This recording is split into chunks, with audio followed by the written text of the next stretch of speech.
Mastering the art of leading questions. Hello there, language enthusiasts. Welcome back to our series on conversational English.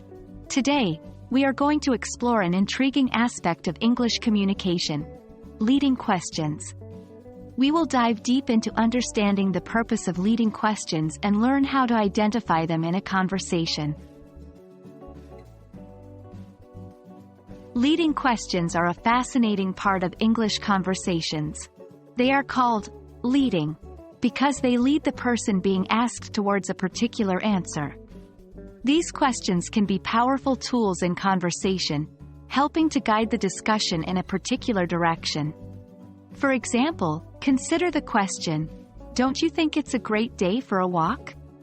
This is a leading question because it subtly encourages the person to agree that it is indeed a good day for a walk. Leading questions can serve a variety of purposes. They can be used to 1.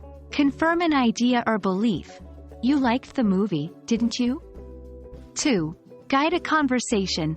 "Wouldn't you agree that global warming is a serious issue?" 3. Influence the listener's thoughts. "Isn't it true that exercise makes us feel better?" The main goal of these questions is to direct the listener towards the speaker's perspective or desired response.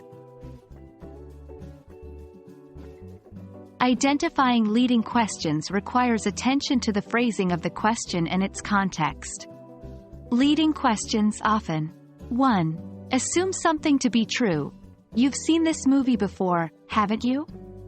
2. Hint at the correct answer. "Isn't it clear that this policy has failed?"